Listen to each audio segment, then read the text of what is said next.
Okay dear students, 6.2 के question number 2 देखते हैं। क्वेश्चन नंबर 2 कहते हैं कि कह रहे E and F R the points on the sides P Q and P R respectively of A triangle P Q R. तो एक ट्राइंगल है हमारे पास, यहाँ पे एक ट्राइंगल बना लेते हैं हम। ठीक है, ई एफ और एफ जो है पॉइंट से साइड्स किस पे, पी क्यू और पी आर पर। ठीक है, तो यहाँ पे हम क्या लिखते हैं, पी लिखते हैं, और यहाँ पे मैं रखता हूँ क्यू, और यहाँ पे रखता हूँ आर रखता हूँ। ठीक है, ई पे पी क्यू साइड्स पे पॉइंट्स ई है और पी आर साइड्स पे पॉइंट जो है एफ है। ठीक है, ओके, ठीक है। For each of the following cases states whether E F parallel to Q R. तो हमें ये देखना है कि क्या ई एफ जो है क्यू आर के पैरेलल है कि नहीं, हमें ये देखना है। ठीक है, पैरेलल कब होते हैं, थैलेस थ्योरम कहते हैं कि पैरेलल तभी होंगे अगर इस साइड का रेशियो और इस साइड का रेशियो जो है इक्वल हो। तो क्या होगा, उस केस में ई एफ जो है क्यू आर के बराबर होंगे। ठीक है, चलो हम पहले वाले सॉल्व करते हैं। पहले वाले के इसी क्वेश्चन नंबर 2 का पहला पार्ट है PE equal to 3.9 centimetre. PE ये साइड दिया गया है 3.9 centimetre, E Q equal to है 3 सेंटीमीटर, पी एफ 3.6 सेंटीमीटर और एफ आर है 2.4 सेंटीमीटर। डियर स्टूडेंट्स, आप इतना से याद रखेंगे, ये ई एफ क्यू आर के पैरेलल तभी होंगे अगर P upon E Q equal to P F upon F R होंगे। अगर इस साइड का रेशियो और इस साइड का रेशियो का वैल्यू जो है अगर सेम आएंगे, इक्वल होंगे, तो उस केस में ई एफ जो है पैरेलल होंगे क्यू आर के। अगर वैल्यू इक्वल नहीं आया तो उस केस में जो है ई एफ जो है क्यू आर के पैरेलल नहीं होंगे। ठीक है, ओके, हम देखते हैं, चलो हम चेक कर लेते हैं, सोल्व कर लेते हैं इसको। ठीक है, हम इस तरह से लिखते हैं, पी ई अपॉन, सोल्व कर लेते हैं, P E upon Q E Q. अगर इस साइड का रेशियो किसके बराबर हो, P F upon F are. अगर इस साइड का पी अपॉन ई क्यू अगर बराबर हो जाए, का वैल्यू बराबर हो, P F upon F are का वैल्यू अगर बराबर आए, तो हम कह सकते हैं कि ये जो है क्या होंगे, ई एफ जो है पैरेलल होंगे क्यू आर के। ठीक है, चलो हम वैल्यू पुट कर लेते हैं। वैल्यू है हमारे पास,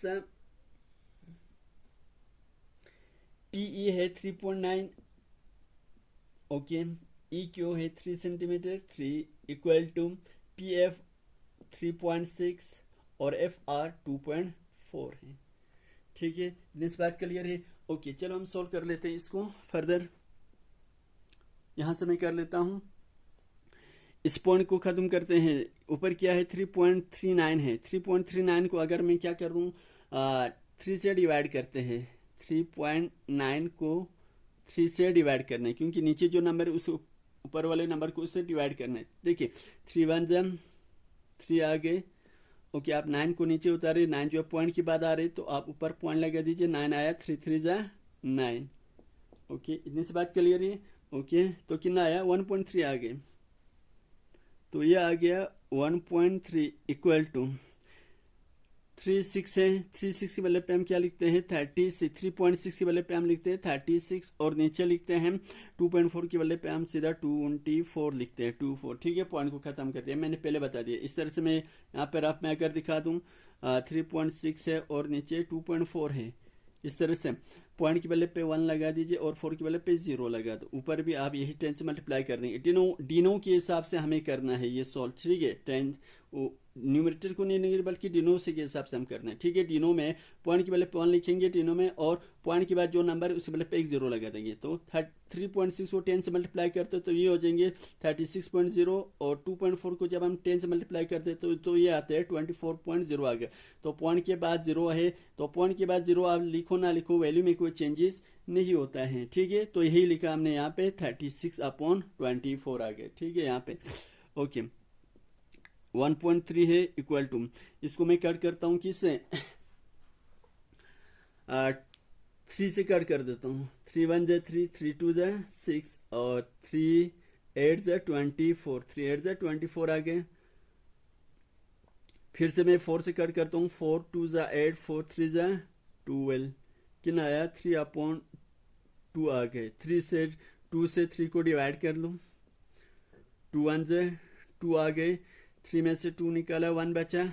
अब 2 से 1 को नहीं होगा तो ऊपर हम क्या लगाते हैं, पॉइंट लगा लेते हैं। पॉइंट लगाते तो नीचे एक हम 0 लगा सकते हैं।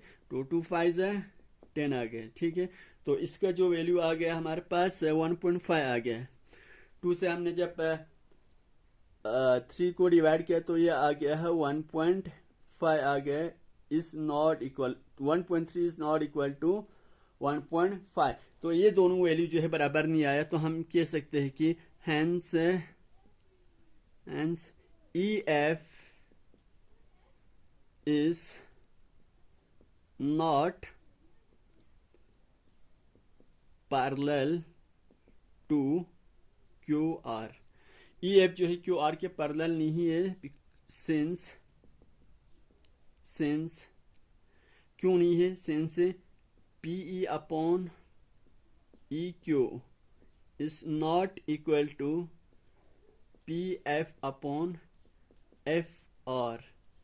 क्योंकि P E upon E Q is not equal to, इसका ratio P F upon F R के रेशियो के बराबर नहीं आया, इसीलिए जो है ई एफ जो है क्यू आर के पैरेलल नहीं होंगे। अगर रेशियोज इक्वल होते तो ये पैरेलल होता, किसके हिसाब से, बीपीटी के हिसाब से। ये दो जो है ई एफ जो है क्यू आर के पैरेलल होता, लेकिन यहाँ पे जो है पी ई साइड के रेशियो जो है पी अपॉन ई क्यू इस वो बराबर नहीं आ रही, is not equal to P F upon F R. तो इसीलिए ये जो है ई एफ जो है पैरेलल नहीं होंगे क्यू आर के, ठीक है। होप कि आपको आएंगे समझ में। Okay, thank you. Okay dear students, इसी का हम दूसरा पार्ट कर लेते हैं, देख लेते हैं क्या है। तो पी दिया गया है 4 सेंटीमीटर, क्यू ई जो है 4.5 सेंटीमीटर, पी एफ जो है 8 सेंटीमीटर और आर एफ इक्वल टू है 9 सेंटीमीटर, ठीक है। तो हमें ये देखना है कि हमारे पास एक ट्राइंगल है। क्वेश्चन नंबर 2 कहता है कि एक ट्राइंगल है, ट्राइंगल पी क्यू आर, ठीक है। और ई और एफ जो है हमें देखना है कि क्या ई एफ ये लाइन जो है क्यू आर के पैरेलल है कि नहीं है, हमें ये देखना है, ठीक है। हमें इस क्वेश्चन में ये दिखाना है कि क्या ई एफ जो है क्यू आर के पैरेलल है या नहीं है, ठीक है। यहाँ पे दिया गया हमारे पास पी ई दिया है 4 सेंटीमीटर और क्यू ई है 4.5 centimetre and P F 8 centimetre और आर एफ जो है दिया है 9 सेंटीमीटर दिया गया है, ठीक है। तो फिर से रिपीट कर रहा हूँ, ई एफ जो है क्यू आर के पैरेलल तभी होंगे अगर P E upon E Q का रेशियो जो है बराबर आए P F upon F R के। अगर इन दोनों साइड का रेशियोज अगर इक्वल आए, दोनों साइड के रेशियोज का वैल्यूज अगर सेम आए, तो उस केस में जो ई एफ जो है क्यू आर के पैरेलल होंगे। अगर नहीं आए तो नहीं होगा, ठीक है, पैरेलल नहीं होंगे। चलो हम चेक कर लेते हैं क्या ये पैरेलल है कि नहीं। पहले हम देख लेते हैं, P E upon E Q is equal to P F upon F R, ठीक है। यही तो देखना है, ठीक है। इसमें चलो हम चेक करते हैं, अगर इसके रेशियोज देखते हैं कि ये रेशियोज बराबर है कि नहीं है, ठीक है। ओके, पी ई है 4 और ई क्यू है 4.5 दिया है, इक्वल टू पी एफ है 8 और एफ आर दिया गया है 9 सेंटीमीटर, ठीक है दोस्तों। ओके, चलो मैं यहाँ से आता हूँ, ठीक है। 4 है, इसको मैं अगर मैं पॉइंट्स को खत्म कर दूं तो ये हो जाएंगे 4 ऊपर 40 हो जाएंगे, नीचे हो जाएंगे 45 हो जाएंगे, ठीक है, इक्वल टू 8/9। देखिए 8/9 को रिड्यूस नहीं होगा, किसी नंबर से 8 और 9 दोनों नंबर को डिवाइड नहीं होगा। अब 40 और 45 को जो है दोनों को 5 से हो सकता है, ठीक है। 5 8 जा 40 एंड 5 9 जा 45, तो क्या आ गया 8/9 इक्वल टू 8/9। तो यहाँ पे दोनों साइड का रेशियो जो है क्या आ रहा है, इक्वल आ रहे हैं।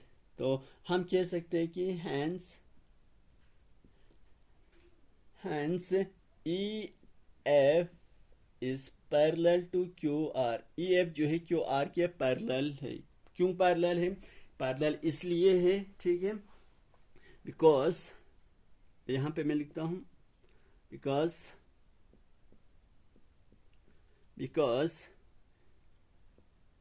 P upon E Q is equal to किसके बराबर है, P F upon F R, ठीक है। पैरेलल है, पैरेलल क्यों है, क्योंकि इस ट्राइंगल का P E upon E Q इस साइड का रेशियो और इस ट्राइंगल के P F upon F are इस साइड का दोनों का रेशियो जो है क्या आ रहा है, इक्वल आया, सेम आया। इसीलिए जो है क्या होगा, वो कब होता है, उस केस में होता है जब ई एफ जो है क्या हो, पैरेलल हो क्यू आर के। तो हमने यही लिखा, hence E F is parallel to Q R because P E by E Q is equal to P F upon F R. ठीक है, ये कौन कहता है, as per B P T, basic proportionality theorem के हिसाब से। ओके, होप कि आपको ये आए होंगे समझ में। Okay, thank you so much.